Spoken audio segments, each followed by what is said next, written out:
وكذلك أخذ ربك إذا أخذ القرى وهي ظالمة إن أخذه أليم شديد إن في ذلك لآية لمن خاف عذاب الآخرة ذلك يوم مجموع له الناس وذلك يوم مشهود وما نؤخره إلا لأجل معدود يوم يأتي لا تكلم نفس إلا بإذنه فمنهم شقي وسعيد فأما الذين شقوا ففي النار لهم فيها زفير وشهيق خالدين فيها ما دامت السماوات والأرض إلا ما شاء ربك إن ربك فعال لما يريد وأما الذين سعدوا ففي الجنة خالدين فيها ما دامت السماوات والأرض إلا ما شاء ربك عطاء غير مجذوذ فلا تك في مرية مما يعبد هؤلاء ما يعبدون إلا كما يعبد آباؤهم من قبل وإنا لموفوهم نصيبهم غير منقوص அநியாயம் செய்யும் ஊராரை இறைவன் பிடிப்பானேயானால் இப்படித்தான் இறைவனுடைய பிடி இருக்கும். நிச்சயமாக அவனுடைய பிடி வேதனை மிக்கதாகவும் மிக கடினமானதாகவும் இருக்கும். நிச்சயமாக மறுமை நாளின் வேதனையை பயப்படுகிறவர்களுக்கு இதில் தக்க அத்தாட்சி இருக்கிறது. அது மனிதர்கள் யாவரும் ஒன்று சேர்க்கப்படும் நாளாகும். அன்றியும் அவர்கள் யாவரும் இறைவன் முன்னிலையில் கொண்டு வரப்படும் நாளாகும். நாம் அம்மறுமை நாளை ஒரு குறிப்பிட்ட சொற்ப தவணையின் அளவே அன்றி அதிகாலத்துக்கு பிற்படுத்தி வைக்கவும் இல்லை. அந்நாள் வரும்போது அவனுடைய அனுமதியின்றி எவரும் பேச இயலாது. இன்னும் அவர்களில் துர்பாக்கியசாலிகளும் இருப்பர், நர்பாக்கியசாலிகளும் இருப்பர். துர்பாக்கியசாலிகள் நரக நெருப்பில் எறியப்பட்டிருப்பார்கள். அதில் அவர்களுக்கு பெருங்கூச்சலும் முனகலும் தான் இருக்கும். இறைவன் நாடினால் அன்றி வானங்களும் பூமியும் நீடிக்கும் காலமெல்லாம் அவர்கள் அந்நரகத்திலேயே நிலை பெற்று விடுவார்கள். நிச்சயமாக இறைவன் தான் நாடியதை செய்து முடிப்பவன். நர்பாக்கியசாலிகளோ சுவனபதியில் இருப்பார்கள். இறைவன் நாடினால் அன்றி வானங்களும் பூமியும் நிலைத்திருக்கும் காலமெல்லாம் அவர்கள் அச்சுவனத்திலேயே நிலை பெற்று விடுவார்கள். இது முடிவுறாத அருட்கொடையாகும். நபியே, இவர்கள் வணங்குபவை பற்றி நீ சந்தேகப்பட வேண்டாம். இவர்களுக்கு முன் இவர்களுடைய மூதாதையர் வணங்கி வந்த பிரகாரமேதான் இவர்களும் வணங்குகிறார்கள். நிச்சயமாக தண்டனைக்குரிய இவர்களின் பங்கை குறைவின்றி முழுமையாக நாம் இவர்களுக்கு கொடுப்போம்.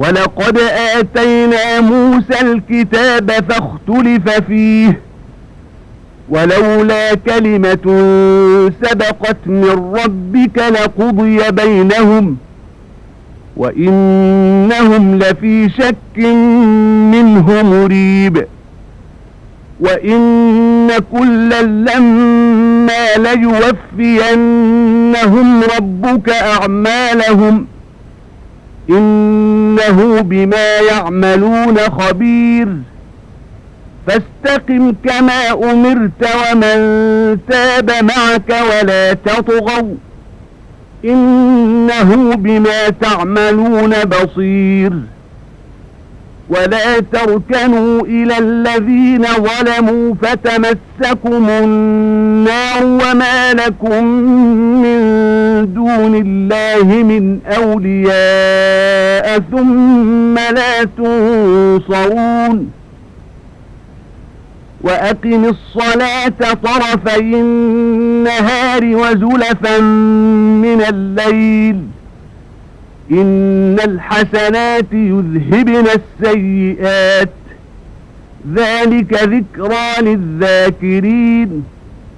واصبر فإن الله لا يضيع أجر المحسنين فلولا كان من القرون من قبلكم أولو بقية ينهون عن الفساد في الأرض إلا قليلا ممن أنجينا منهم واتبع الذين ظلموا ما أترفوا فيه وكانوا مجرمين وما كان ربك ليهلك القرى بظلم وأهلها مصلحون அன்றியும் நிச்சயமாக நாம் மூசாவுக்கு வேதத்தை கொடுத்தோம். அதில் மாறுபாடு செய்யப்பட்டது. இறைவனிடம் இருந்து இவர்களுடைய வேதனை காலம் பற்றி முன்னரே ஒரு வார்த்தை உண்டாகியிராவிட்டால் இங்கேயே இவர்களுக்கு இடையில் காரியம் முடிவு செய்யப்பட்டிருக்கும். நிச்சயமாக இவர்கள் இந்த குர்ஆனை பற்றி நிம்மதியில்லாத சந்தேகத்தில் ஆழ்ந்து இருக்கிறார்கள். நிச்சயமாக அவர்கள் ஒவ்வொருவருக்கும் உம்முடைய இறைவன் அவர்களுடைய செயல்களுக்கு உரிய கூலியை முழுமையாக கொடுப்பான். நிச்சயமாக அவன் அவர்கள் செய்வதை அறிந்தவனாக இருக்கின்றான். நபியே, ஆகவே நீர் ஏவப்பட்ட பிரகாரம் நேர்வழியில் உறுதியாக இருப்பீராக. அவ்வாறே தௌபா செய்து அல்லாஹுவின் பக்கம் உம்முடன் திரும்புகிறவர்களும் இருக்கட்டும். நீங்கள் வரம்பு மீறி விடாதீர்கள். ஏனெனில் நிச்சயமாக அவன் நீங்கள் செய்வதை உற்று கவனித்த வண்ணம் இருக்கின்றான். இன்னும் அநியாயம் செய்கிறார்களே, அவர்களின் பக்கம் நீங்கள் சாய்ந்து விடாதீர்கள். அப்படி செய்தால் நரக நெருப்பு உங்களை பிடித்துக் கொள்ளும். அல்லாஹ்வை அன்றி உங்களை காப்பாற்றுவோர் எவரும் இல்லை. மேலும் நீங்கள் அவனுக்கு எதிராக வேறு எவராலும் உதவி செய்யப்படவும் மாட்டீர்கள். பகலின் காலை மாலை ஆகிய இரு முனைகளிலும் இரவின் பகுதியிலும் நீங்கள் தொழுகையை நிலைப்படுத்துவீராக. நிச்சயமாக நற்செயல்கள் தீச்செயல்களை போக்கிவிடும். இறைவனை நினைவு கூறுவோருக்கு இது நல்லுபதேசமாக இருக்கும். நபியே, என் நிலையிலும் பொறுமையை கடைபிடிப்பீராக. நிச்சயமாக அல்லாஹ் அழகிய செயல்கள் செய்வோரின் கூலியை வீணாக்கிவிட மாட்டான். உங்களுக்கு முன் இருந்த தலைமுறைகளில் பூமியில் ஃபசாது குழப்பம் ஏற்படாது தடுத்து வரக்கூடிய நல்லறிவுடையோர் இருந்திருக்க வேண்டாமா? அவர்களில் நல்லறிவாளர்கள் நாம் ரட்சித்த ஒரு சொற்ப தொகையினரே இருந்தனர். அநியாயக்காரர்களோ செல்வச் செருக்கில் தம் இச்சைகளை பின்பற்றிய குற்றவாளிகளாகவே இருந்தனர். நபியே, ஓர் ஊராரை அவ்வூரார் சீர்திருந்திக் கொண்டிருக்கும் நிலையில் அநியாயமாக இறைவன் அழிக்க மாட்டான். وَلَوْ شَاءَ رَبُّكَ لَجَعَلَ النَّاسَ أُمَّةً وَاحِدَةً وَلَا يَزَالُونَ مُخْتَلِفِينَ إِلَّا مَنْ رَحِمَ رَبُّكَ وَلِذَلِكَ خَلَقَهُمْ وَتَمَّتْ كَلِمَةُ رَبِّكَ لَأَمْلَأَنَّ جَهَنَّمَ مِنَ الْجِنَّةِ وَالنَّاسِ أَجْمَعِينَ وَكُلًّا نَقُصُّ عَلَيْكَ مِنْ أَنْبَاءِ الرُّسُلِ مَا نُثَبِّتُ بِهِ فُؤَادَكَ وَجَاءَكَ فِي هَذِهِ الْحَقُّ وَمَوْعِظَةٌ وَذِكْرَى لِلْمُؤْمِنِينَ وَقُلْ لِلَّذِينَ لَا يُؤْمِنُونَ اعْمَلُوا عَلَى مَكَانَتِكُمْ إِنَّا عَامِلُونَ وَانْتَظِرُوا إِنَّا مُنْتَظِرُونَ وَلِلَّهِ غَيْبُ السَّمَاوَاتِ وَالْأَرْضِ وَإِلَيْهِ يُرْجَعُ الْأَمْرُ كُلُّهُ فَاعْبُدْهُ وَتَوَكَّلْ عَلَيْهِ وَمَا رَبُّكَ بِغَافِلٍ عَمَّا تَعْمَلُونَ இறைவன் நாடியிருந்தால் மனிதர்கள் அனைவரையும் ஒரே சமுதாயத்தவராக ஆக்கி இருப்பான். அவன் அப்படி ஆக்கவில்லை. எனவே அவர்கள் எப்போதும் வேதப்பட்டுக் கொண்டே இருப்பார்கள்.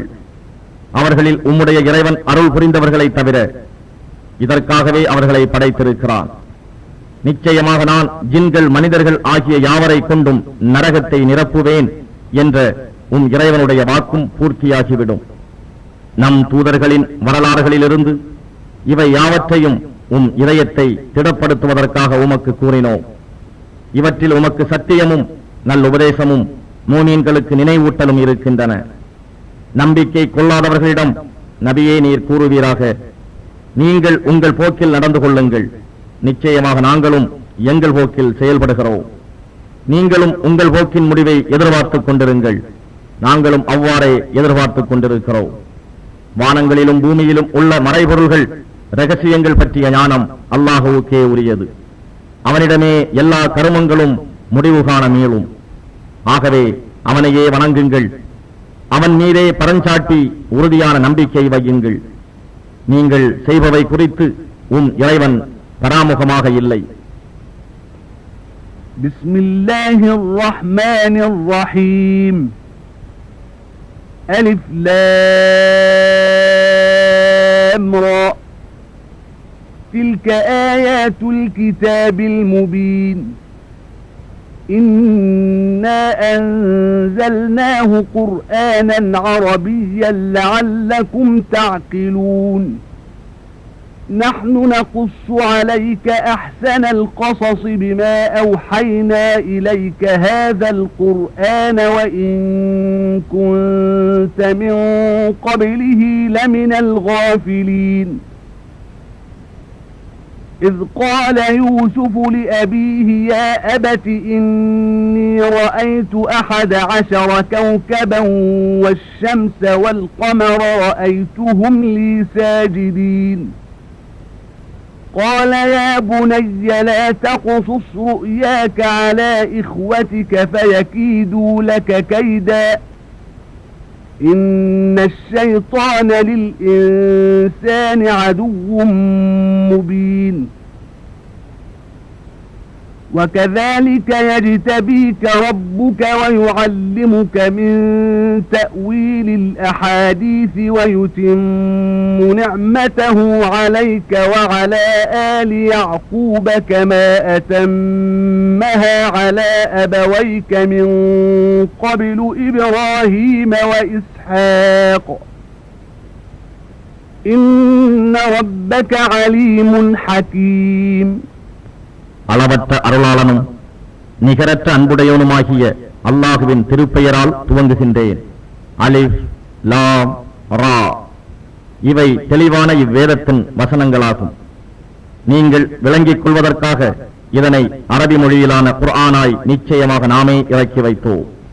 நபியே, நாம் வஹி மூலம் உம்மீது இந்த குர்ஆனை அருள் செய்தது கொண்டு வரலாறுகளில் மிக அழகான வரலாற்றை உமக்கு நாம் கூறுகின்றோம். இதற்கு முன் இது குறித்து ஏதும் அறியாதவர்களில் ஒருவராய் நீர் இருந்தீர். யூசுப் தம் தந்தையாரிடம், அருமை தந்தையே, 11 நட்சத்திரங்களும் சூரியனும் சந்திரனும் இவை யாவும் எனக்கு சிரம் பணிவதை மெய்யாகவே கனவில் நான் கண்டேன் என்று கூறிய பொழுது, என் அருமை மகனே, உனது கனவை உன் சகோதரர்களிடம் சொல்லிக் காட்ட வேண்டாம்.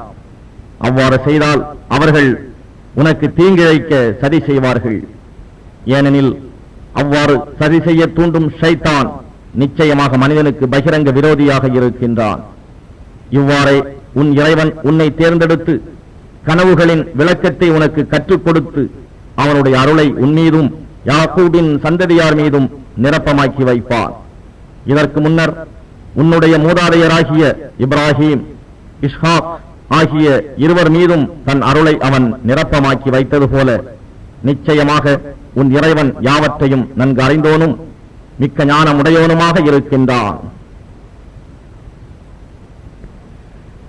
لقد كان في يوسف وإخوته آيات للسائلين إذ قالوا ليوسف وأخوه أحب إلى أبينا منا ونحن عصبة إن أبانا لفي ضلال مبين.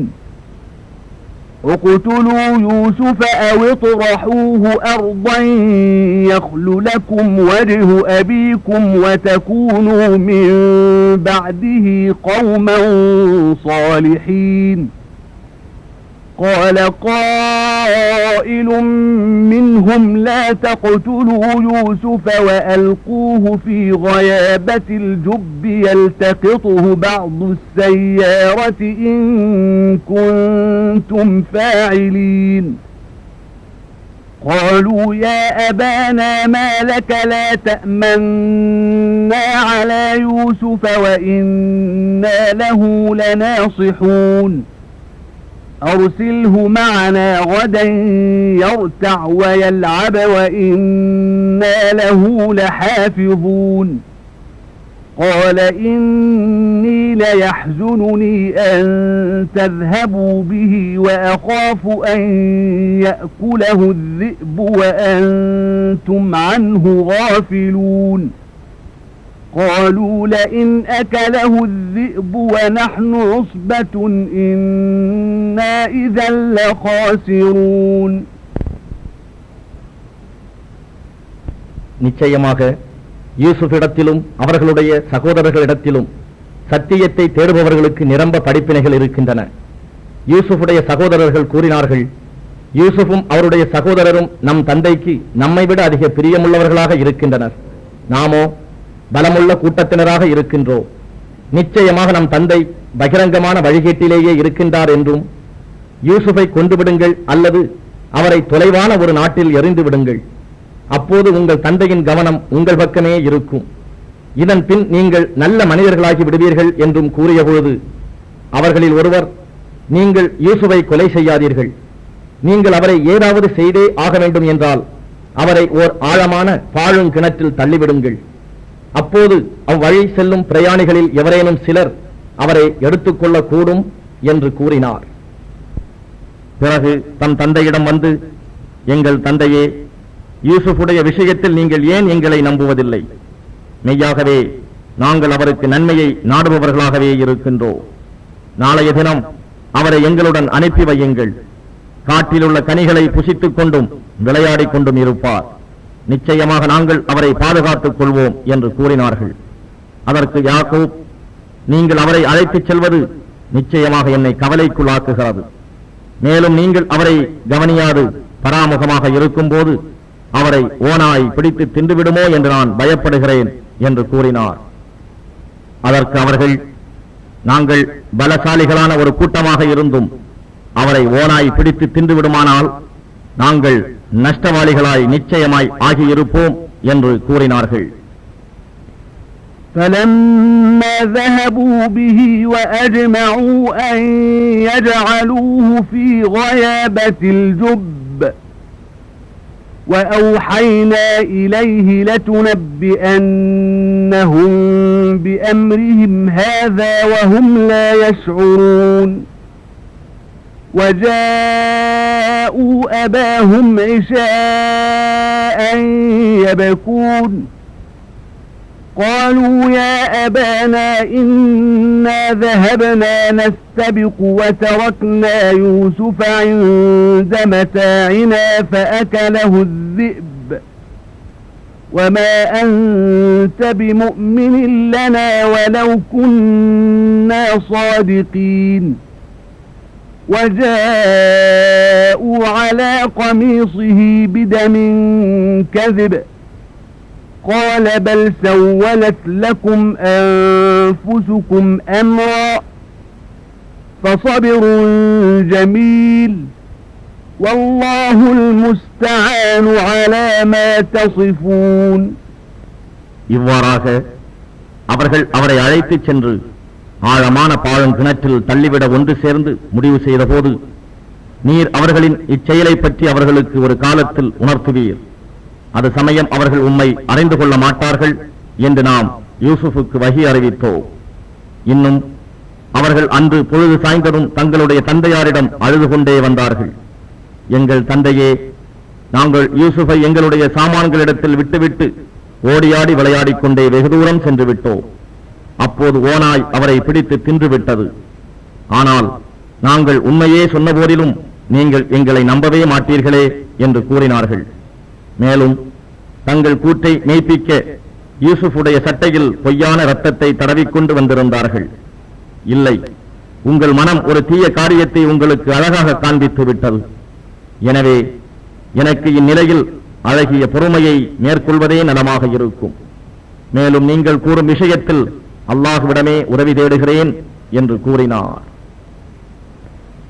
وجاء جاءت سيارة فأرسلوا واردهم فأدلى دلوه قال يا بشرى هذا غلام وأسروه بضاعة والله عليم بما يعملون وشروه بثمن بخس دراهم معدودة وكانوا فيه من الزاهدين وقال الذي اشتراه من مصر لامرأته أكرمي مثواه عسى أن ينفعنا أو نتخذه ولدا وكذلك مكنا ليوسف في الأرض ولنعلمه من تأويل الأحاديث والله غالب على أمره ولكن أكثر الناس لا يعلمون ولما بلغ أشده آتيناه حكما وعلما وكذلك نجزي المحسنين. பின்னர் அக்கிணற்றருகே ஒரு பயணக் கூட்டம் வந்தது. அவர்களில் தண்ணீர் கொண்டு வருபவரை தண்ணீருக்காக கூட்டத்தினர் அனுப்பினார்கள். அவர் தம் வாளியை கிணற்றில் விட்டார்.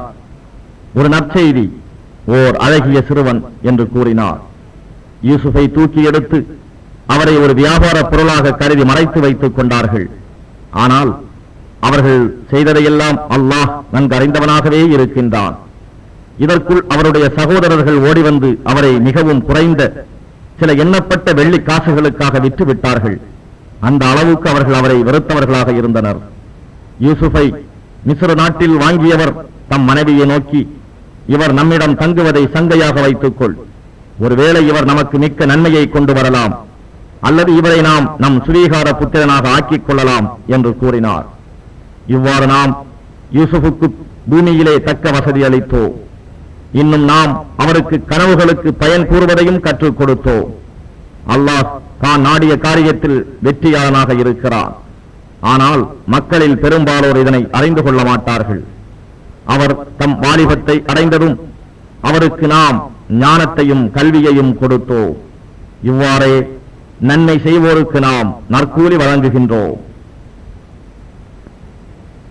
وراودته التي هو في بيتها عن نفسه وغلقت الأبواب وقالت هيت لك قال معاذ الله إنه ربي أحسن مثواي إنه لا يفلح الظالمون ولقد همت به وهم بها لولا أن رأى برهان ربه كذلك لنصرف عنه السوء والفحشاء إنه من عبادنا المخلصين واستبق الباب وقدت قميصه من دبر وألف يا سيدها لدى الباب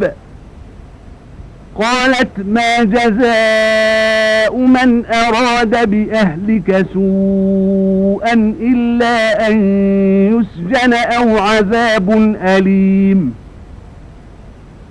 قال هي راودتني عن نفسي وشهد شاهد من أهلها إن كان قميصه قد من قبل فصدقت وهو من الكاذبين وإن كان قميصه قد من دبر فكذبت وهو من الصادقين فلما رأى قميصه قد من دبر قال إنه من كيدكن إن كيدكن عظيم يوسف أعرض عن هذا واستغفري لذنبك إنك كنت من الخاطئين.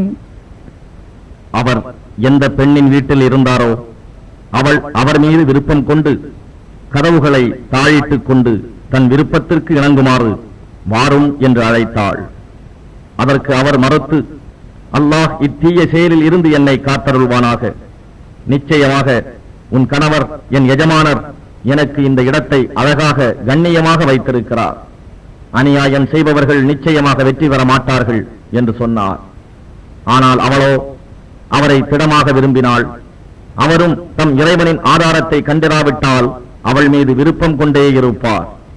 இவ்வாறு நாம் அவரை விட்டு தீமையையும் மானக்கேடான செயல்களையும் திருப்பி விட்டோ. ஏனெனில் அவர் நம் தூய்மையான அடியார்களில் ஒருவராக இருந்தார். யூசுப் அவளை விட்டும் தப்பி ஓட முயன்று ஒருவரை ஒருவர் முந்திக் கொள்ள வாசலின் பக்கம் ஓடினார்கள். அவள் அவருடைய சட்டையை பின்புறத்தில் கிழித்து விட்டாள். அப்போது அவளுடைய கணவரை வாசல் பக்கம் இருவரும் கண்டனர். உடன் தன் குற்றத்தை மறைக்க, உம் மனைவிக்கு தீங்கிழைக்க நாடிய இவருக்கு சிறையிலிடப்படுவதோ அல்லது நோவினை தரும் வேதனையை தருவதோ அன்றி வேறு என்ன தண்டனை இருக்க முடியும் என்று கேட்டாள். இதை மறுத்து யூசுப், இவள்தான் என்னை வற்புறுத்தி தன்னிடம் அழைத்தாள் என்று கூறினார். இதற்கு இடையில் அவள் குடும்பத்தைச் சேர்ந்த ஒருவர் சாட்சியாக பின்வருமாறு கூறினார். இவருடைய சட்டை முன்புறத்தில் கிழிந்திருந்தால் அவள் உண்மை சொல்கிறார், இவர் பொய்யராவர். ஆனால் இவருடைய சட்டை பின்புறமாக கிழிந்திருந்தால் அவள் பொய் சொல்லுகிறாள், அவர் உண்மையாளர்களில் உள்ளவர். யூசுப் சட்டை பின்புறமாக கிழிந்திருந்ததை அவர் கண்டபோது, நிச்சயமாக இது பெண்களாகிய உங்கள் சதியே ஆகும், நிச்சயமாக உங்களுடைய சதி மகத்தானதே என்றும், யூசுஃபே, இதனை நீர் இம்மட்டில் விட்டுவிடுங்கள். பெண்ணே, உனது பாவத்திற்காக மன்னிப்பு தேடிக்கொள். நிச்சயமாக நீ தவறு செய்தவர்களில் ஒருத்தியாக இருக்கின்றாய் என்றும் கூறினார். وقال نسوة في المدينة امرأة العزيز تراود فتاها عن نفسه قد شغفها حبا إنا لنراها في ضلال مبين. فلما سمعت بمكرهن أرسلت إليهن وأعتدت لهن متكئا وآتت كل واحدة منهن سكينا وقالت اخرج عليهن. فلما رأينه أكبرنه وقطعن أيديهن وقلن حاش لله ما هذا بشرا إن هذا إلا ملك كريم. قالت فذلكن الذي لمتنني فيه ولقد راودته عن نفسه فاستعصم ولئن لم يفعل ما آمره ليسجنن وليكونن من الصاغرين. قال رب السجن أحب إلي مما يدعونني إليه وإلا تصرف عني كيدهن أصب إليهن وأكن من الجاهلين. فاستجاب له ربه فصرف عنه كيدهن إنه هو السميع العليم. அப்பட்டினத்து பெண்கள் அசீஸின் மனைவி தன்னிடமுள்ள ஓர் இளைஞரை தனக்கு இணங்கும்படி வற்புறுத்தி இருக்கிறாள். அவர் மேலுள்ள ஆசை அவளை மயக்கிவிட்டது. நிச்சயமாக நாம் அவளை பகிரங்கமான வழிகேட்டில்தான் காண்கிறோம் என்று பெண்கள் பேசிக் கொண்டார்கள். அப்பெண்களின் அவதூறான பேச்சுகளை அசீஸின் மனைவி கேட்டபோது விருந்துக்காக சாய்மானங்கள் சித்தம் செய்து அப்பெண்களுக்கு அழைப்பனுப்பினாள். விருந்துக்கு வந்த அப்பெண்களில் ஒவ்வொருத்திக்கும் பழங்களை நறுக்கி தின்பதற்காக ஒரு கத்தியும் கொடுத்தாள். இப்பெண்கள் எதிரே செல்லும் என்று யூசுஃபிடம் கூறினாள்.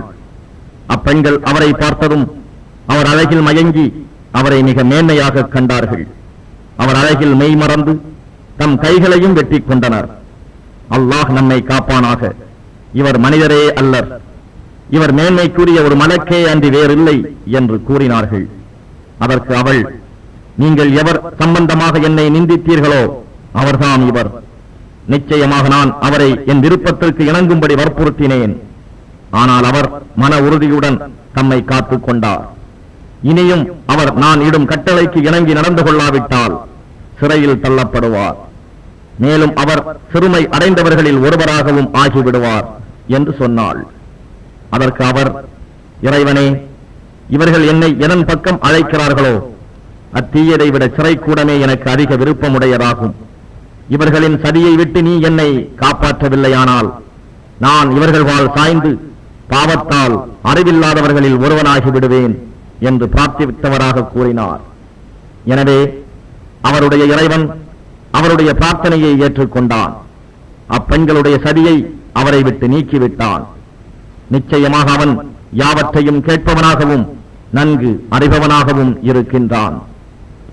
ثم بدا لهم من بعد ما رأوا الآيات ليسجننه حتى حين ودخل معه السجن فتيان قال أحدهما إني أراني أعصر خمرا وقال الآخر إني أراني أحمل فوق رأسي خبزا تأكل الطير منه نبئنا بتأويله إنا نراك من المحسنين قال لا يأتيكما طعام ترزقانه إلا نبأتكما بتأويله قبل أن يأتيكما ذلكما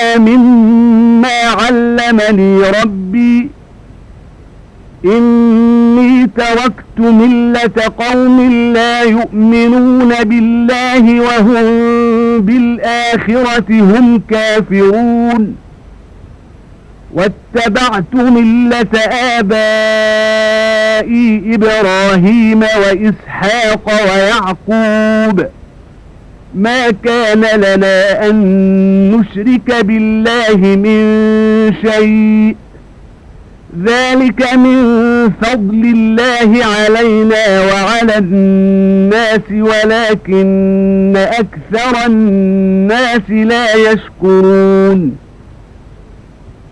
يا صاحبي السجن أأرباب متفرقون خير أم الله الواحد القهار ما تعبدون من دونه إلا أسماء سميتموها أنتم وآباؤكم ما أنزل الله بها من سلطان إن الحكم إلا لله أمر أن لا تعبدوا إلا إياه ذلك الدين القيم ولكن أكثر الناس لا يعلمون. யூசுப் குற்றமற்றவர் என்பதற்கு பல அத்தாட்சிகளை அவர்கள் பார்த்த பின்னரும் ஒரு காலம் வரை அவர் சிறையில் இடப்பட வேண்டும் என்றே அவர்களுக்கு தோன்றியது. அவருடன் 2 வாலிபர்களும் சிறையில் புகுந்தனர். இருவரில் ஒருவன், நான் திராட்சை மது பிழிவதாக நிச்சயமாக ஒரு கனவு கண்டேன் என்று கூறினான். மற்றவன், நான் என் தலை மீது ரொட்டி சுமப்பதாகவும் அதிலிருந்து பறவைகள் தின்பதாகவும் கனவு கண்டேன் என்று கூறினான். பின் இருவரும், யூசுஃபே, எங்களுக்கு இவற்றின் விளக்கத்தை அறிவிப்பீராக. மெய்யாக நாங்கள் உம்மை ஞானமுள்ள முஹ்சின்களில் நன்மை செய்பவர்களில் ஒருவராக காண்கின்றோம் என்று கூறினார்கள். அதற்கு அவர் கூறினார், உங்கள் இருவருக்கும் அளிக்கக்கூடிய உணவு உங்களிடம் வந்து சேருவதற்கு முன்னரும் இக்கனவுகளின் பலனை நீங்கள் இருவரும் அடைவதற்கு முன்னரும் இவற்றின் விளக்கத்தை உங்கள் இருவருக்கும் கூறிவிடுகிறேன். இவ்விரண்டும் என் இறைவன் எனக்கு கற்றுக் கொடுத்தவற்றிலிருந்தும் உள்ளவை. அல்லாஹுவின் மீது நம்பிக்கை கொள்ளாதவர்களும் மறுமையை நிராகரிப்பவர்களுமான சமூகத்தாரின் மார்க்கத்தை நான் நிச்சயமாக விட்டுவிட்டேன். நான் என் மூதாதையர்களான இப்ராஹிம், இஸ்ஹாக், யாக்கூப் ஆகியோரின் மார்க்கத்தை பின்பற்றுகிறேன். அல்லாஹுவுக்கு எதையும் நாங்கள் இணை வைப்பது எங்களுக்கு தகுமானது அல்ல. இது எங்கள் மீதும் இதர மக்கள் மீதும் அல்லாஹ் புரிந்த அருளாகும். எனினும் மனிதர்களில் பெரும்பாலோர் அல்லாஹுவுக்கு நன்றி செலுத்துவதில்லை. சிறையில் இருக்கும் என்னிரு தோழர்களே, வெவ்வேறான பல தெய்வங்கள் இருப்பது நல்லதா, அல்லது யாவரையும் அடக்கி ஆளுகின்ற ஒருவனான அல்லாஹுவா? அவனை அன்றி நீங்கள் வணங்கிக் கொண்டிருப்பவை யாவும் நீங்களும் உங்கள் மூதாதையரும் வைத்துக் கொண்ட வெறும் கற்பனை பெயர்களே அன்றி வேறில்லை. அவற்றுக்கு அல்லாஹ் யாதொரு அதிகாரத்தையும் இறக்கி வைக்கவில்லை. அல்லாஹ் ஒருவனுக்கே அன்றி வேறெவருக்கும் அதிகாரம் இல்லை. அவனை அன்றி வேறு எவரையும் நீங்கள் வணங்கக்கூடாது என்று அவன் உங்களுக்கு கட்டளையிட்டிருக்கின்றான். இதுவே நேரான மார்க்கமாகும். ஆனால் மனிதர்களில் பெரும்பாலோர் இதனை அறிந்து கொள்வதில்லை. يا صاحبي السجن أما أحدكما فيسقي ربه خمرا وأما الآخر فيصلب فتأكل الطير من رأسه قضي الأمر الذي فيه تستفتيان وقال للذي ظن أنه ناج منهما اذكرني عند ربك فأنساه الشيطان ذكر ربه فلبث في السجن بضع سنين وقال الملك إني أرى 7 بقرات سمان يأكلهن 7 عجاف و7 سنبلات خضر وأخر يابسات يا أيها الملأ أفتوني في رؤياي إن كنتم للرؤيا تعبرون قالوا أضغاث أحلام وما نحن بتأويل الأحلام بعالمين.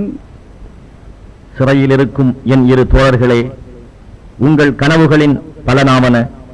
உங்கள் இருவரில் ஒருவர் தம் எஜமானனுக்கு திராட்சை மதுவை புகட்டிக் கொண்டிருப்பார். மற்றவரோ சிலுவையில் அறையப்பட்டு அவர் தலையிலிருந்து பறவைகள் கொத்தி தின்னும். நீங்கள் இருவரும் விளக்கம் கோரிய காரியம் கனவின் பலன் விதிக்கப்பட்டு விட்டது என்று யூசுப் கூறினார். இருவரில் யார் விடுதலை அடைவார் என்று எண்ணினாரோ அவரிடம், என்னை பற்றி உம் எஜமானனிடம் கூறுவீராக என்றும் சொன்னார். ஆனால் சிறையிலிருந்து விடுதலாகிய அவர் தம் எஜமானனிடம் இதை பற்றி கூறுவதிலிருந்து ஷைத்தான் அவரை மறக்கடித்து விட்டான். ஆகவே அவர் சிறை கூடத்தில் பின்னும் சில ஆண்டுகள் இருக்க வேண்டியவரானார். மேலும் தம் பிரதானிகளை அழைத்து எகிப்து நாட்டு அரசர் கூறினார், நான் 7 கொழுத்த பசுக்களை 7 மெலிந்த பசுக்கள் தின்பதையும் 7 பசுமையான கதிர்களையும் வேறு 7 காய்ந்து சாவியாகிவிட்ட கதிர்களையும் திடமாக நான் கனவில் கண்டேன். பிரதானிகளே, நீங்கள் கனவு விளக்கம் கூறக்கூடியவர்களாக இருந்தால் என்னுடைய இக்கனவின் பலனை எனக்கு அறிவியுங்கள் என்று. இவை குழப்பமான கனவுகளேயாகும். எனவே நாங்கள் இக்கனவுகளுக்கு விளக்கம் கூற அறிந்தவர்கள் அல்லர் என்று கூறினார்கள். وقال الذي نجا منهما وادكر بعد أمة أنا أنبئكم بتأويله فأرسلون يوسف أيها الصديق أفتنا في 7 بقرات سمان يأكلهن 7 عجاف و7 سنبلات خضر وأخر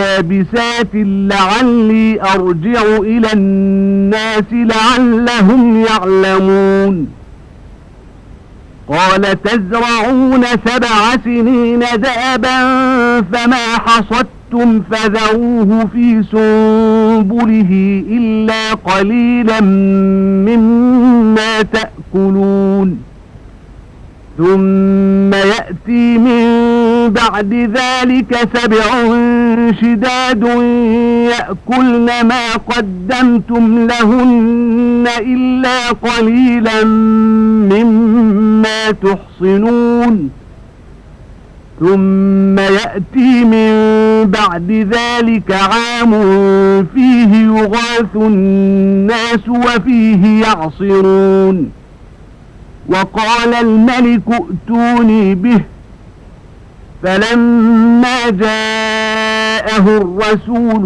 قال ارجع إلى ربك فاسأله ما بال النسوة اللاتي قطعن أيديهن إن ربي بكيدهن عليم قال ما خطبكن إذ راوتن يوسف عن نفسه قلن حاش لله ما علمنا عليه من سوء قالت امرأة العزيز الآن حصحص الحق أنا راودته عن نفسه وإنه لمن الصادقين ذلك ليعلم أني لم أخنه بالغيب وأن الله لا يهدي كيد الخائنين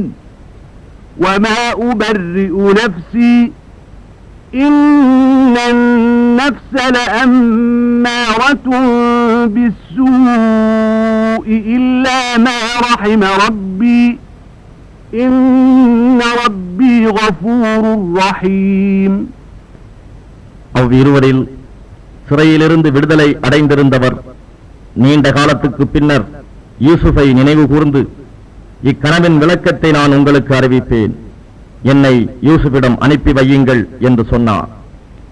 சிறையில் யூசுஃபை கண்ட அவர், யூசுஃபே, உண்மையாளரே, 7 கொழுத்த பசுக்களை 7 மெலிந்த பசுக்கள் தின்பதையும் பசுமையான 7 கதிர்களையும் வேறு 7 காய்ந்து சாவியாகிவிட்ட கதிர்களையும் கனவில் கண்டால் அக்கனவுக்கு பலன் என்ன என்பதை எனக்கு அறிவிப்பீராக.